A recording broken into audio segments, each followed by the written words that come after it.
Thank you very much. I want to specifically the leaders of the Nigeria medical of the meeting at the larger forum in Bayelsa, but that was cancelled due to the flooding that took over Nigeria recently. I want to specifically acknowledge two of my best friends in the house with whom we have had very, very serious working relationship in fighting for an interest of doctors, democracy, and the struggle for development in this country. And I would like to acknowledge Dr. Omoyele, who is in the house with us here today.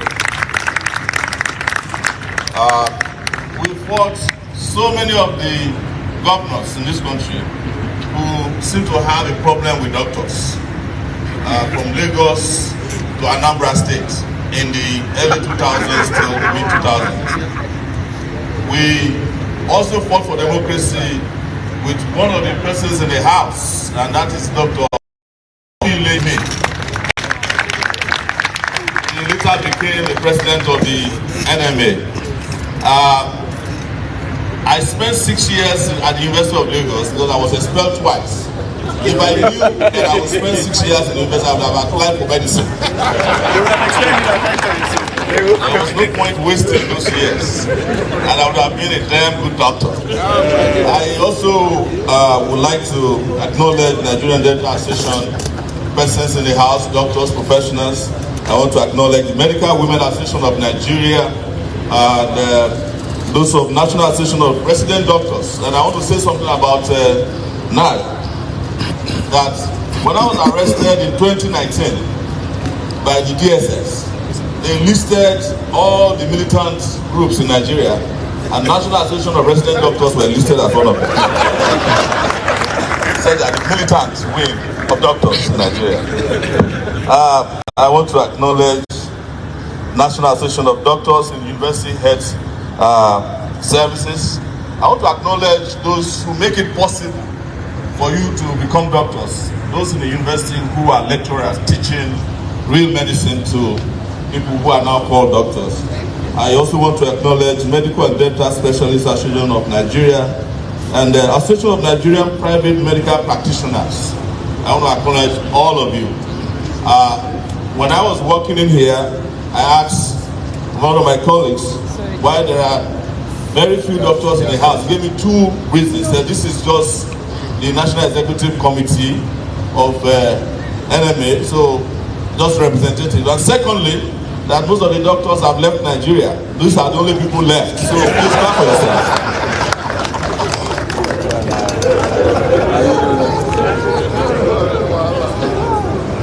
I have been asked to come here alongside other presidential candidates. There are 18 of us, and I heard that one of them has capitulated and stepped down for someone else. So there are about 17 left. And out of the 17, you are always told that there are frontliners. This is what the media made up in Nigeria, which is unfair to the electoral and democratic process in Nigeria. But what is interesting today, as I look at this space here, is that those who really need medical attention are not here with you. One of them had to be rushed out of one of his campaigns yesterday. The other one, I won't mention his name, is always followed by two doctors anywhere he goes. Because if he carries one leg frontwards, he has to rest before taking the second leg.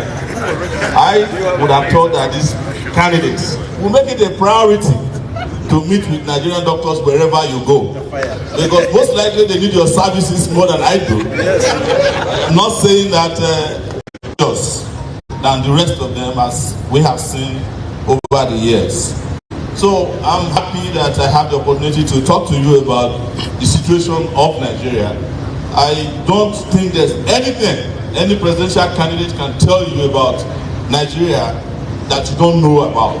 Because when the rest of Nigeria are out there, not knowing who is safe, healthy, or sick, doctors know them, all of them. I remember a Sahara Reporters publisher. This country had a medical emergency, and I will tell you what it is. The president of the country was sick, and that is President Umaru Yar'Adua, and nobody knew what was wrong with him in Nigeria. I also tried to find out in the US and all over the world what they thought was his problem. Nobody could tell me, but I was shocked that a doctor in Katsina had treated Yar'Adua when his ailment started. It is Yar'Adua's ascension to power, in my view, that gave courage to some of the sick candidates today to feel like they can govern Nigeria. Yes. But our position is that anybody can be sick, but our country is too sick to be governed by sick people. If you are sick, you need to meet with the NMA. Let them find you a place for treatment, and don't try and contest to try and make Nigeria sicker than it is. But what I wanted to say about Yar'Adua was that when I got the information about the ailment, what was ailing him, even I could not pronounce that disease. But it came from a Nigerian doctor who knew it before other doctors elsewhere, including in Saudi Arabia, knew what was wrong with him. He had gone to Germany, and in Germany they could not determine what was wrong with him. Some people said it was cancer, some other person said he has kidney or liver disease, but it turns out that it was just a symptom of the ailment, what was ailing him at that time. And like I said, Yar'Adua governed this country brain dead for 5 months before he was finally declared dead physically. So you should not be surprised that some of these candidates are confident, not exposing or telling Nigerians what is wrong with them, because they know that Nigeria can be governed by a dead person and Nigerians will not bother. And I think we are heading there now if we are not careful. This is a serious issue for me, and I feel confident and safe to speak about it to you, because we cannot divorce Nigeria's situation from the kind of leaders that Nigeria has had since 1960. We cannot divulge the fact that not only do Nigerian leaders have physical illnesses that they refuse to disclose to Nigerians, a lot of them also have mental problems that they don't disclose to Nigeria because Nigerians don't like to treat mental problems. I remembered when I left Nigeria to go to the US, I met a doctor because I suffered so much at the University of Lagos. I was injected with an unknown chemical substance, and I was more interested in finding out what the chemical substance I was injected with could have been, or if it was HIV, lead, or what, mercury, whatever it was. But they said to me, the first thing we'll do to you is subject you to mental evaluation and treatment if necessary. I didn't like the idea. The first question I asked myself is, if people ask me what am I doing in the hospital, I tell them I have mental evaluation. They think I'm mad and crazy. But it turned out that the root of so many of the illnesses that we face come from stress, post-traumatic stress disorders. And if you don't handle all of this together, you just can't claim to be well. So wellness is also rooted in mental treatment. And I want to thank whoever is in the house who is a mental treatment doctor. You are doing fantastic in this country today. And I know a lot of you have clients, you have patients, who are in government. Don't disclose them. We know them. Now going to our main problems, particularly affecting the medical industry as I understand them. I don't want to pretend that I know everything. The biggest problem confronting Nigeria today is brain drain of the medical professionals in the country. Like I said lightly earlier, there is nobody left in the country. And we must continue to appreciate those of you who are still staying back. We must also continue to appreciate those of you who are only waiting for your paperwork to be concluded. We know more of you are heading out. but we pray that you will not all leave and leave us alone here. But let's ask ourselves, how much do we pay our doctors? I was just having a conversation with my friend, and we're doing a little calculation while I was sitting there. It's like, what is the average salary of a medical doctor in Nigeria? Average salary. And he directed me to something they call CONMES, right? And what came to my mind when I saw CONMES is that this particular salary scale is in a mess. Why? An average doctor in Nigeria, on that scale, the first scale, if you are not a consultant, you are actually earning less than 200,000 naira per month.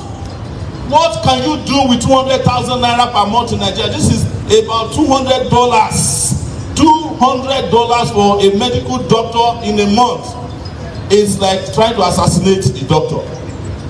There is no point going to the university and spending 6 years. If you add ASU strike to it, or strikes, you probably spend 10 years just to study medicine in a Nigerian university. And you do your residency and you go through all the professional development courses, and at the end, you are paid peanuts.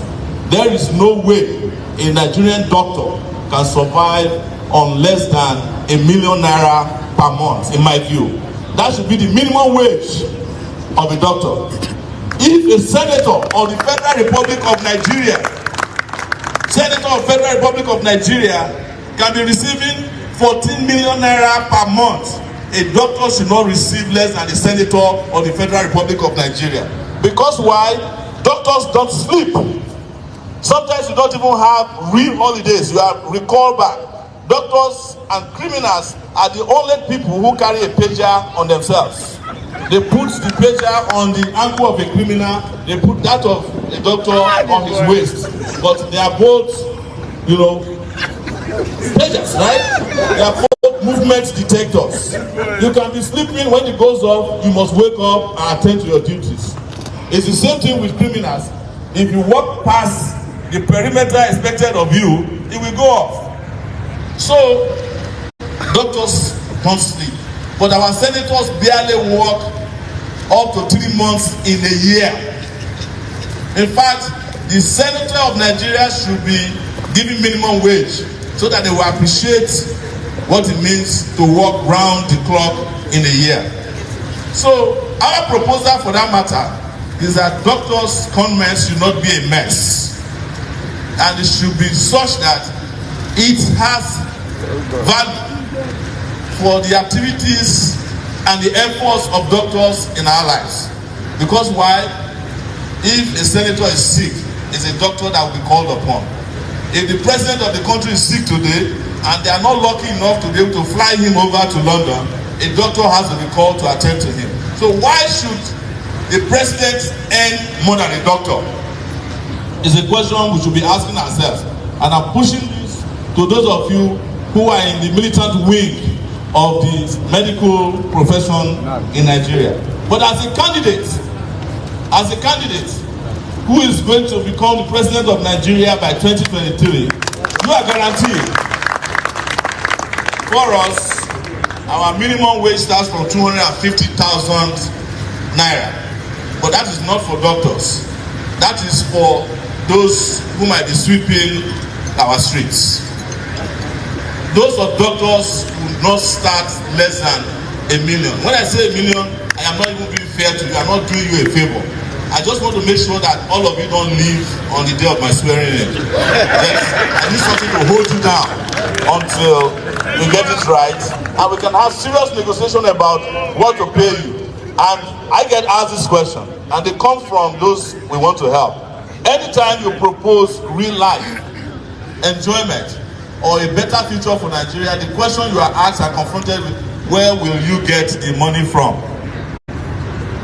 But a House of Rep member a few days ago told us that the transactions you carry out in the banks in the country, 128 million account holders, has now risen to become 89 trillion naira. But this 89 trillion naira is just being shared between the central bank governor and some private so-called investors and bank MDs. That money has disappeared completely.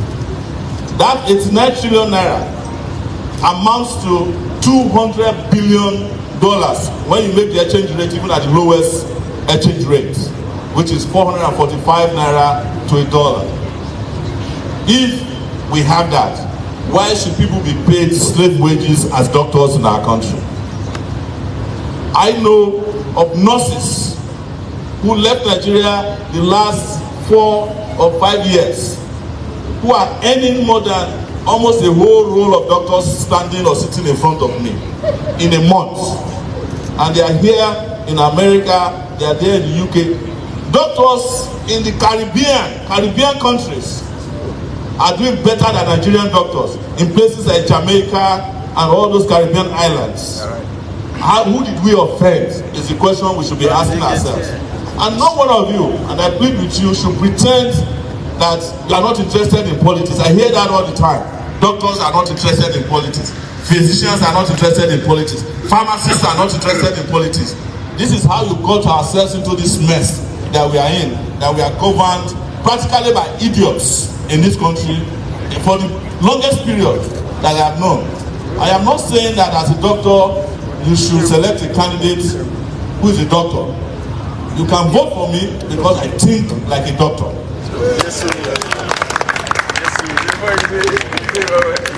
You can vote for me because I think diagnosis, prognosis, and treatments for the country.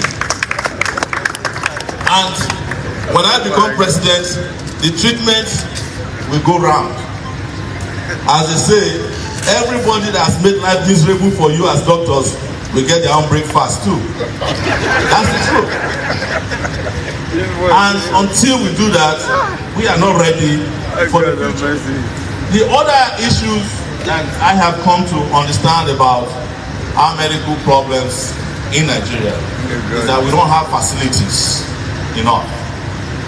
I was told by a friend of mine a few days ago that there's only one cancer treatment machine for radiology, right? Radiotherapy. Yes. In Abuja for the entire northern part of the country. So everybody who's got long-term managed care requirements has to come to Abuja. And they don't necessarily get treated on the day of the appointment because there are too many people and the machines are frequently breaking down. The reason is that your leaders don't care about medical facilities for the country because they can always get out to go and treat even Qatar, as we call it. They can go and treat common cold by getting on a plane. And sometimes it's not even the regular presidential jet they get into. They get into air ambulances that are escorted by the presidential jets. And you can imagine the cost of air ambulances at about $12,000 per hour, going in the air for 6 hours between here and London. That is if the president is going to London. Sometimes they get to London, the doctors are not available, they fly to Germany, if not available, they fly anywhere because they are not spending their own money. We also have issues of emergency services in the country. Nigeria is the only place I have been in, about 30 countries I have been around the world in the last 20 years, where if you are in danger, you don't have a number to call that somebody will answer you and say, please, I need help. And you get a doctor or a set of doctors or paramedics to get to you in your house or wherever you might find yourself. I have had a slight accident before and I called, this was in the US, on the highway. My tire just busted and I veered off the highway. You know, I was, for a second, not feeling good. I called the 911 and they said, would you want paramedics driving to you or do you need a helicopter coming to you? Of course, I wanted to opt for the helicopter because I wanted to enjoy myself going to the hospital. Yes. And I looked at it and said, I'm not even a US citizen. They want to airlift me for a treatment that I don't even know if I need or not. Where in this country could you get that? My younger brother was shot on the way to Benin City. When he was shot, he was still in order. He held onto his chest. and drove for another 15 minutes before he died. Some 2 years, about a year ago. I was wondering, and this kept disturbing me, that had he known, or if he lived in a country where there was availability of emergency care, he probably would have picked up his phone, stopped, and called for help. He probably would have been safe. I don't know. Because when we were leaving the university, we were told that our hospitals have become mortuaries. But today, our hospitals cannot qualify to be called mortuaries because the mortuaries, where I know them, work very well. They have electricity and there's a cooling system there. If you go to a mortuary now, you die and you are put in a mortuary, it's double jeopardy. Because you have died a hot death and your dead body can also not be cooled or refrigerated as is required. So our hospitals are not qualified, I mean it seriously, to be called mortuaries. That is why when people die these days, they don't even take their bodies to our mortuaries anymore. They take them to private individuals who experiment with their bodies. Nigerians used to go to herbalists, people they call babalawo, when they are sick.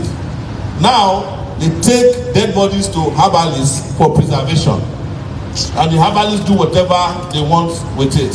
When my father died and I came from the US, and they took him out of a herbalist mortuary, my brother said, let's go and check his body. They might have removed some things there. And I said, whatever they can remove, let them remove it. It is not their fault, it's the fault of the country, where you can't preserve even the body of the dead for just a short period of time. Well, it is important, because I know I don't have all the time in this world, that all of you start interrogating the people who want to preside over Nigeria in 2023. My first foray into national politics was in 1993, when we fought for Bashorem K. Abiola to be president of Nigeria. If anybody told me or told Faduyile when we were fighting in those days that Nigeria would be in such a mess in 2023, I would deny it. If anybody told me that doctors will be leaving Nigeria in 2023 in search of greener pastures in countries that Nigeria was paying doctors' salaries in the 70s, I would say this will not happen. But it's happening before your very eyes. Our leaders have ruined our country, and there's no reason to be apologetic about it. You see it on a daily basis. I don't think anybody sees the rot going on in this country more than medical doctors, because you have to deal with not only sick people, you have to deal with really sick people. But the hardest part, in my view, that you doctors have to deal with is your inability to help people who are sick to be nurtured back into health. I think that is where your trauma will come from, or you must be faced to have people that you know you can save, but you cannot help them because there are no facilities, there are not even gloves sometimes to work on them.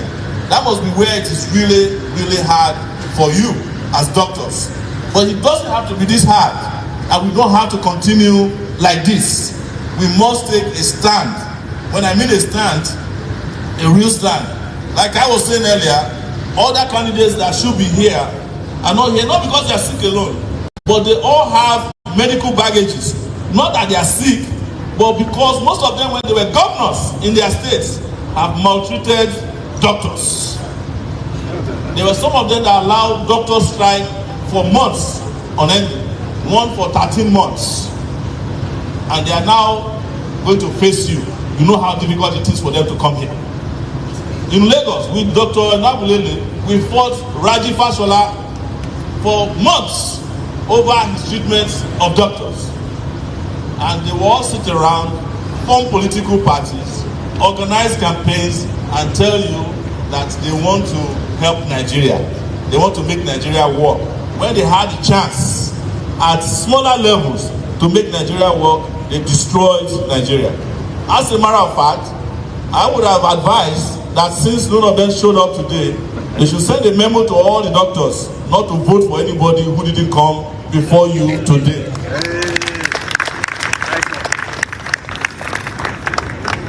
Part of the reasons I attend this professional event is because for so long we have rejected and downplayed the role of our professionals in our lives.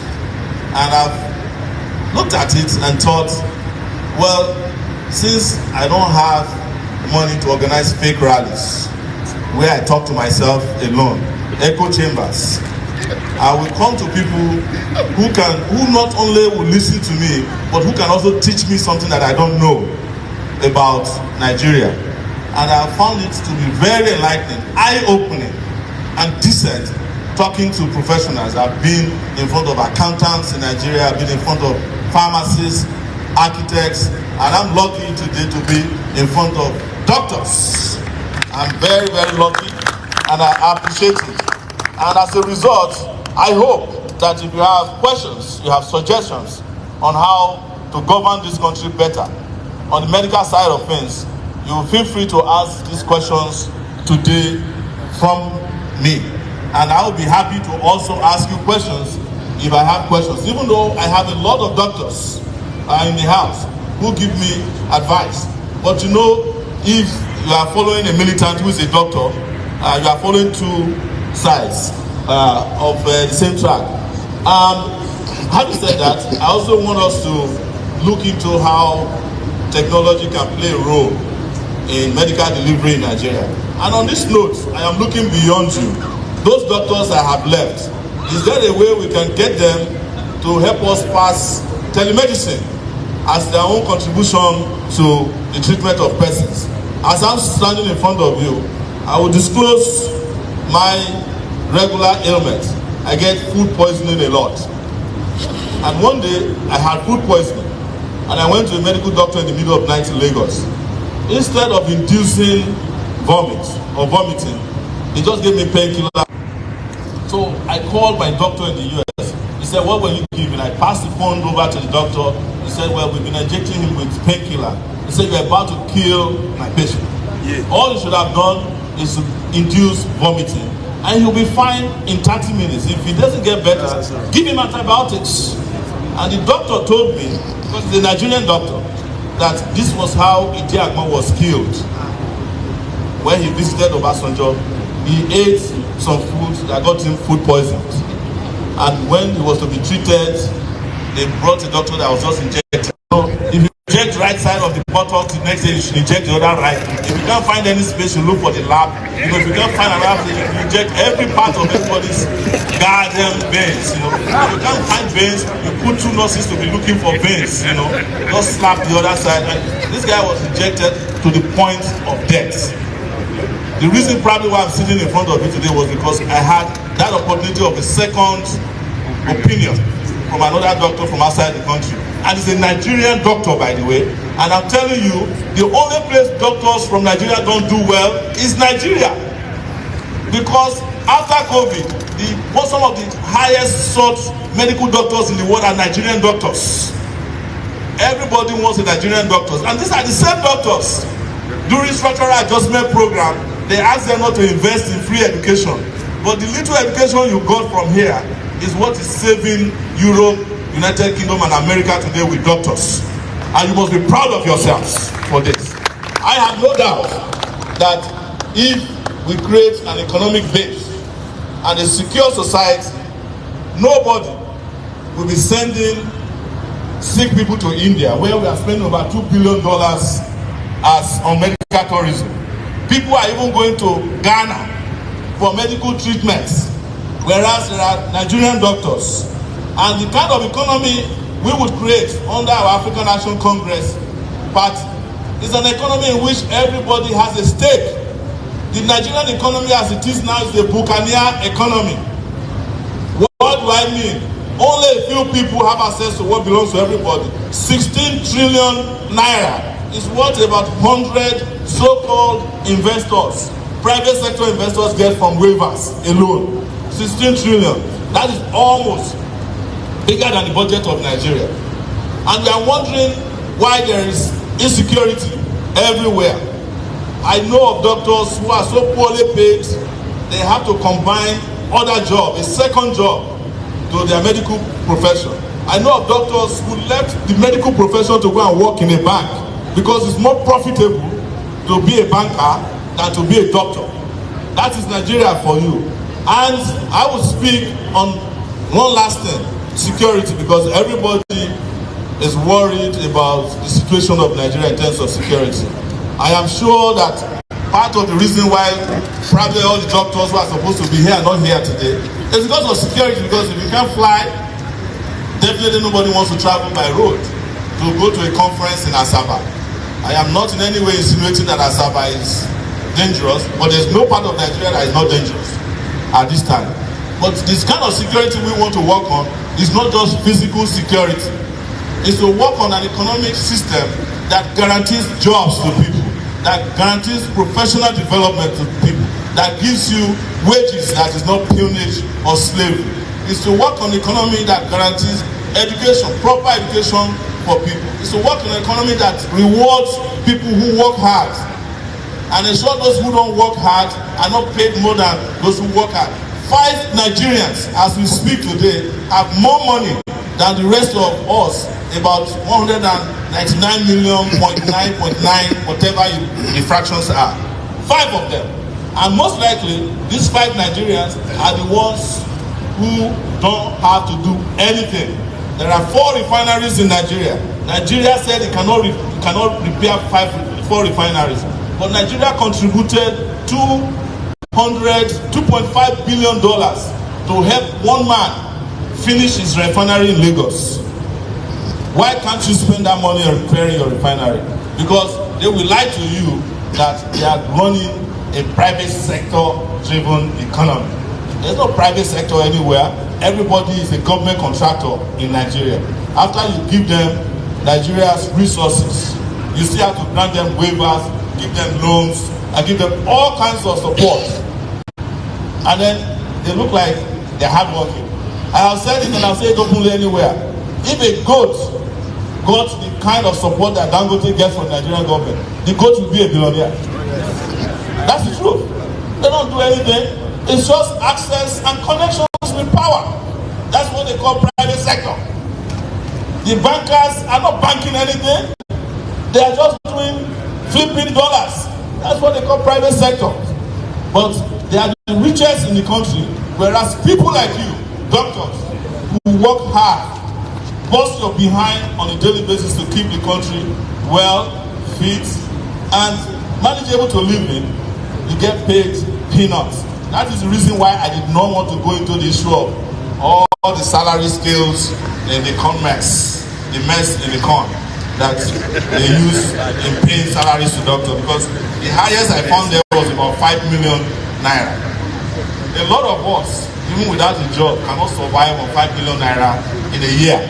We are not talking about 5 million naira in a month, 5 million in a year. That is a crime against the medical profession. And every other wage that is paid in this country to our people is also a crime against humanity. We must create a Nigeria that works for all. And the young man standing in front of you today, my name is Omoyele, Sowore, has been fighting for a better Nigeria since I was 19 years old. I am 51 years old today. As of today, I'm 51 years plus. Never look back. And I cannot in any way accept to be compared with people who live off of Nigeria doing nothing for Nigeria. Thank you so much for bringing me. Please a resounding round of applause for him. Thank you so much. You may have some water. Have something. The basic. How are we able to resolve in terms and how we are going to do it, not with data, but in terms of practicality? 1, insecurity in the country. 2, issue of inflation, budgetary deficit, unemployment, infrastructural decay, oil subsidy, and the last one, how will you resolve a set of problem in Nigeria?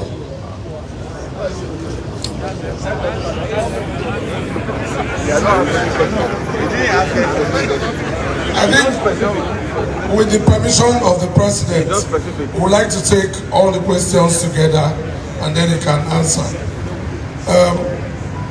Okay, please talk. The guy in the black suit.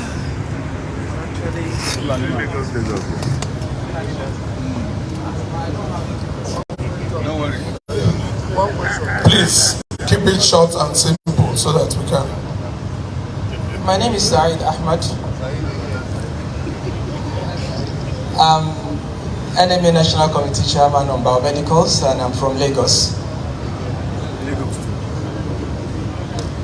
I have a question. The comment I have with the indulgence of the President is extremely important. Please, you're from NEC. NMA. Mr. Sowore, sir, thank you very much for an excellent delivery. The short comment I have is... Comment, no question. Mr. President, sir. One question. Question, just give a question, please. Colleagues, please, I think we can understand. The presidential candidate would like to take questions. Please leave out your comments. Just ask the question. He has the right to make comments. Just ask your question, please. Just ask a question so that we can move on, please. Mr. President, sir, with all due respect, it's a national discourse. I will step down my contribution if I cannot comment. Thank you. Please give the microphone to the next.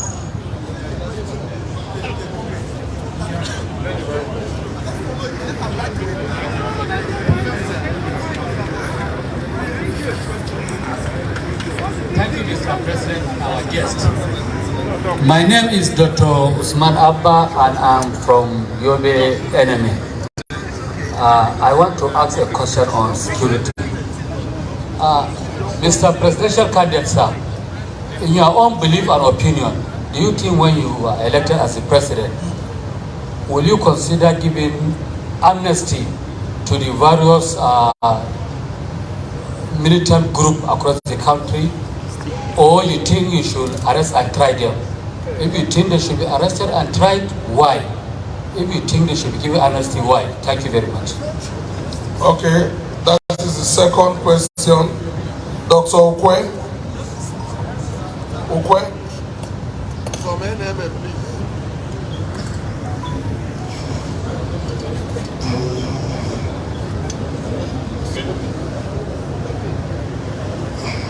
Mr. President and the House, my name is Dr. Ukwe, National Chairman, Investment and Project. Now, my question is this. If elected as the President of this country, would you want to remove subsidy on petrol? And if you do, how do you intend to fund the private sector to drive the economy of this country? Thank you very much. The man on this side, on white there, we haven't taken this one, yeah? There's no woman.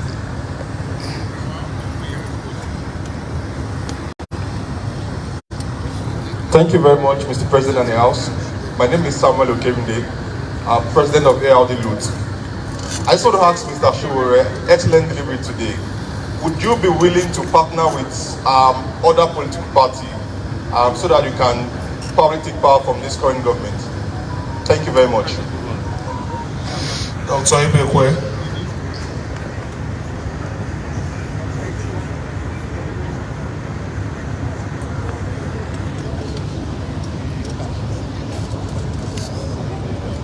Thank you very much, Mr. Sowore.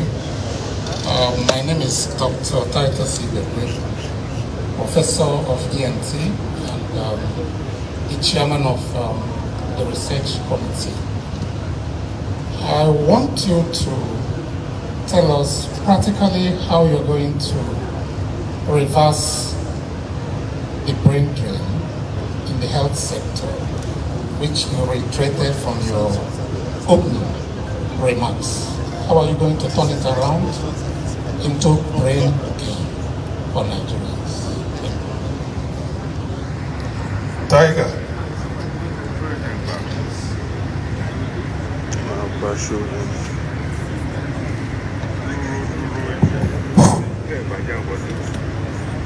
My name is Dr. Sowore, the Chairman of National Committee on Emerging and Emerging Diseases. And I want to be on the side of the neglected groups our presidential candidate, what is going to be your position on the issue of lesbian, gay, bisexual, and transgender when you become the president? Thank you.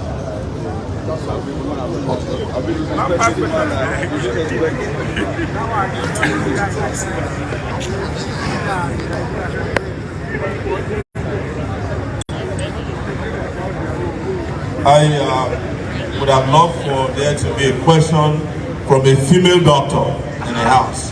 So if there's any one of you who would like to ask me a question, I'll take that. I take very serious approach to how we keep integrating and promoting our women in our life and culture.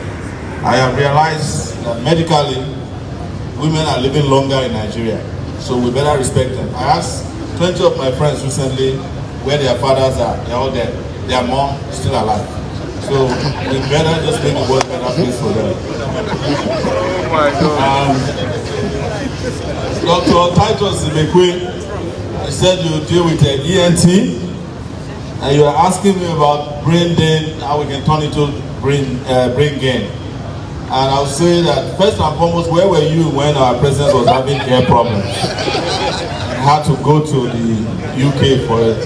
So I just put some cutting board in his ears and remove whatever is blocking it.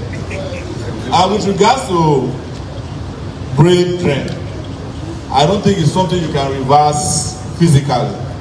This is going to be an issue we will resolve with technology.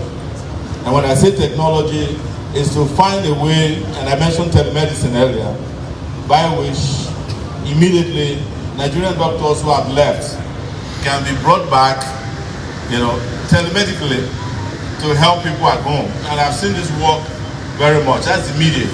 Long term is remuneration. There's no doctor who left Nigeria now is receiving maybe $5,000 a month, who is going to come back to 154,000 minimum wage for doctors. Even if you are cost, your family will not allow you to return to the family compound. If you just return overnight and say you want to come and help Nigeria. But there are so many ways we can do so, and I think technology, which emerged even during the COVID pandemic, showed to people that you can be a doctor 10,000 miles away and still treat people very well. Because there was a time that the US, all the hospital beds were filled up and doctors were treating people over the telephone. In fact, it will surprise you that some of the solutions to the treatment of COVID came from Nigerians. Not outside the country, but in Nigeria. There was a guy who detected that medicine, I forgot the name, who discovered that it was working. And it turns out that it was one of the earlier solutions to the problem, when big pharmaceutical companies were making a big deal and making lots of money and taking advantage of people. So that would be it, but the most important thing is to have an environment where doctors thrive. Not only payment of good salaries and wages, you have serious allowances that they are supposed to get. One of them is called hazard allowance that you never get paid. And to provide doctors with special housing programs. When India wanted to bring back their doctors that had left over the years, they built them cities meant for them to reintegrate back to the Indian society.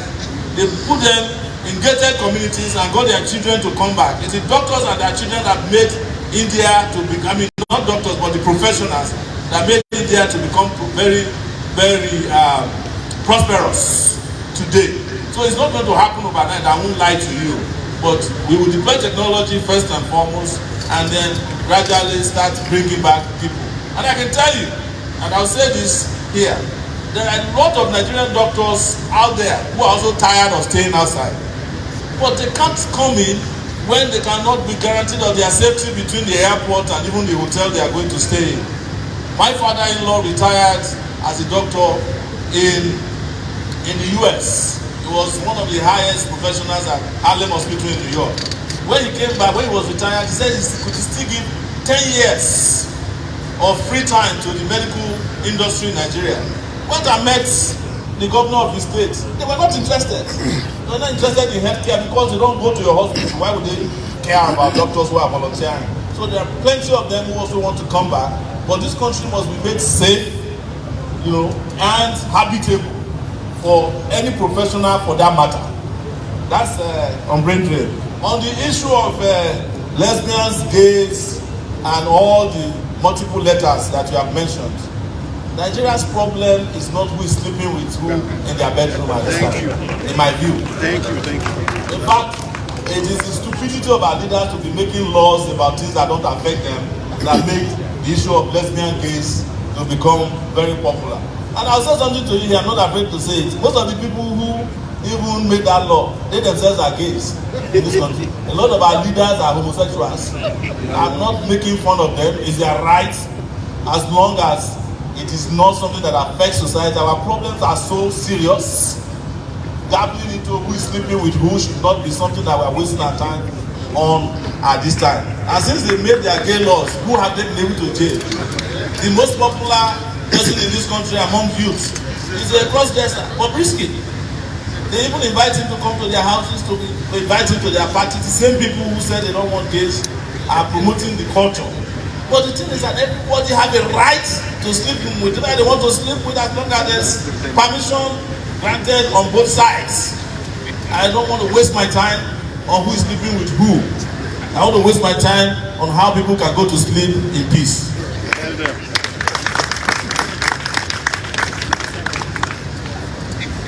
And there was the question about partnership with other political parties. If you are reading newspapers, watching TV, and you are on the internet a lot, you would have heard that one of the greatest political alliances happened about 3 days ago. We entered into an alliance with Nigeria's oldest political party that's very radical. A party that was established by Aminu Kano, known as the PRP, the People Redemption Party. We are the only political party in this election that's entered into such a large alliance that has North versus South implication.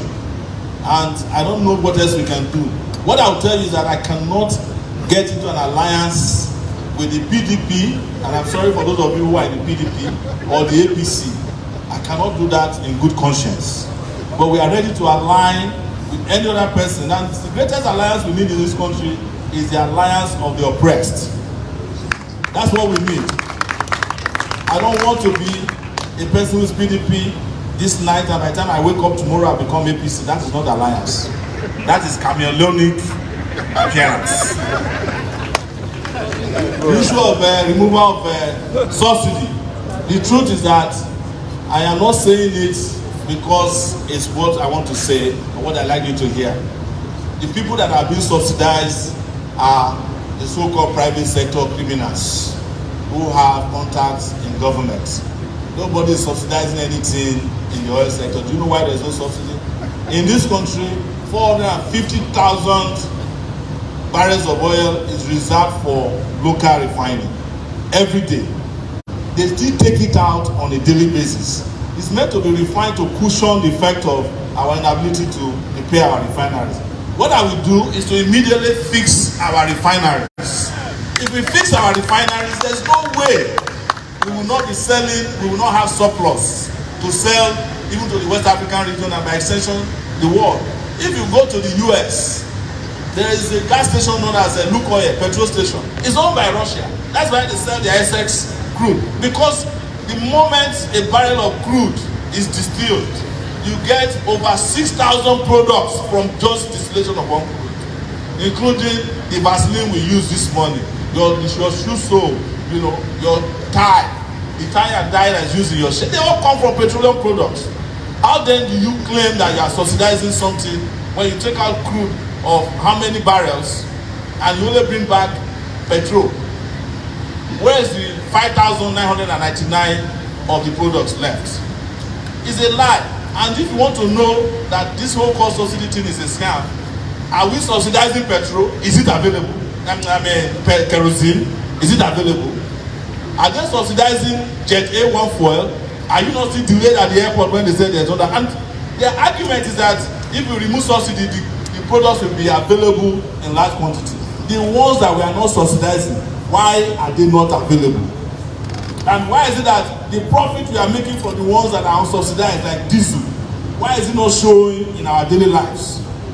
So we are only subsidizing petrol because it's their last point of fraud in the country. And I tell you, regimes after regimes in this country have been fraudulent and defrauding the Nigerian people, and I can say it anywhere.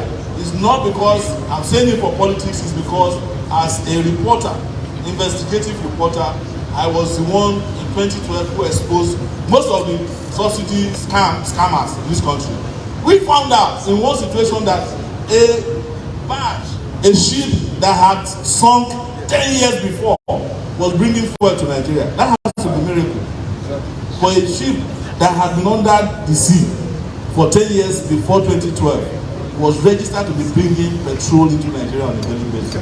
So that is what they do and that's what they continue to do. Inflation. What we must ask is, what is driving inflation? There are a number of reasons why inflation happens in society. And one of it is wage pool inflation. When they pay workers very well, they claim it causes inflation. But why is there inflation when we are not paying workers very well in Nigeria? It is because we are not producing most of the goods and services we consume.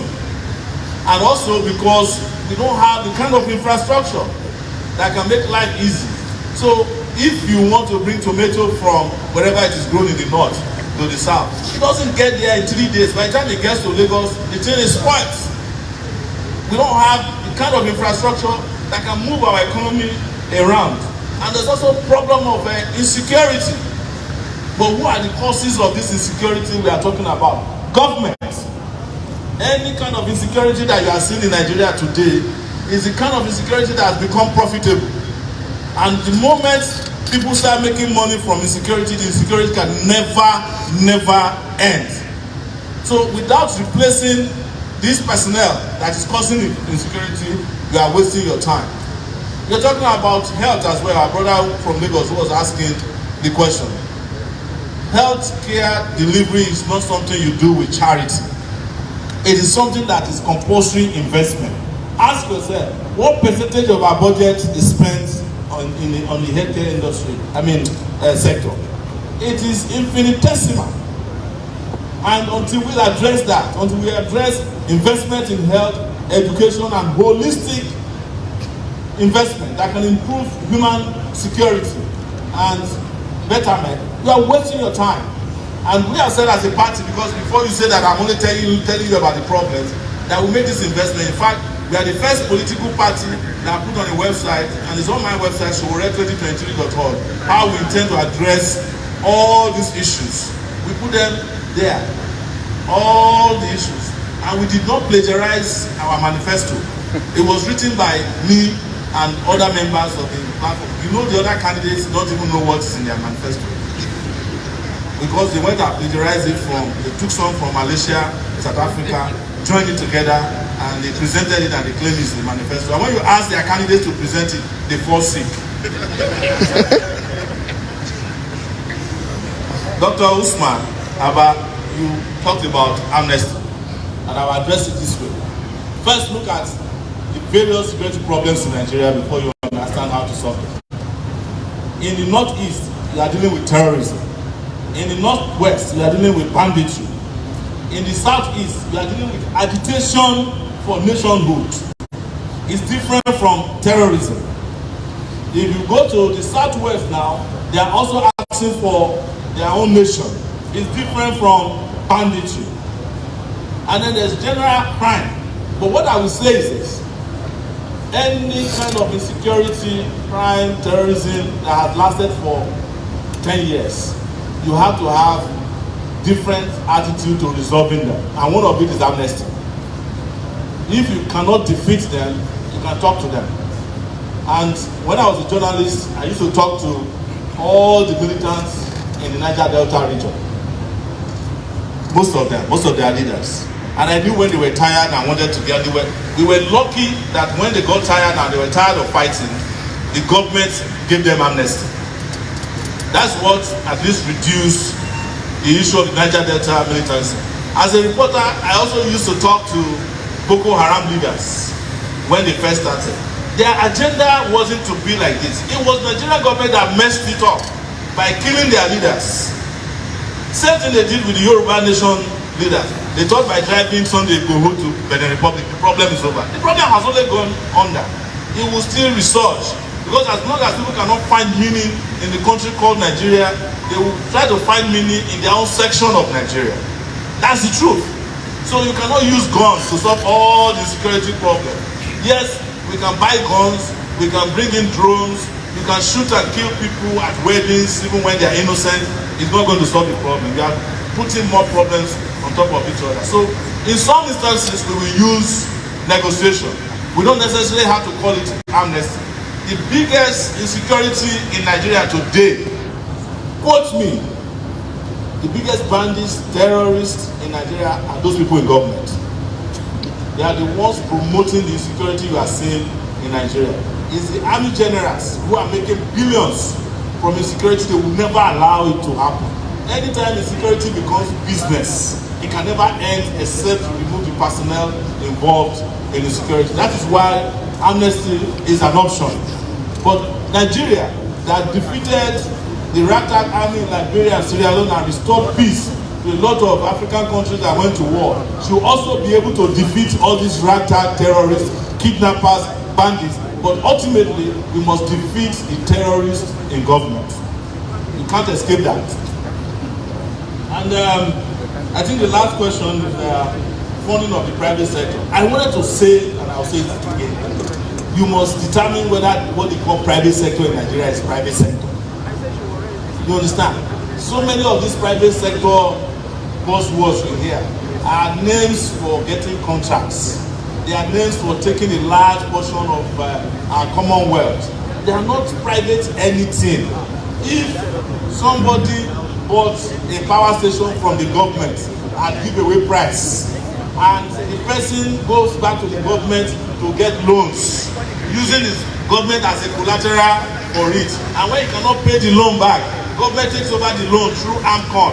It is not private sector. It is private robbery. So you must understand how private sectors work in other countries. What we say in our party is that we don't hate the private sector, but we do not like the idea of a private sector-driven economy, when the private sector is using the public money as a private capital. It doesn't work like that, and it should not work like that.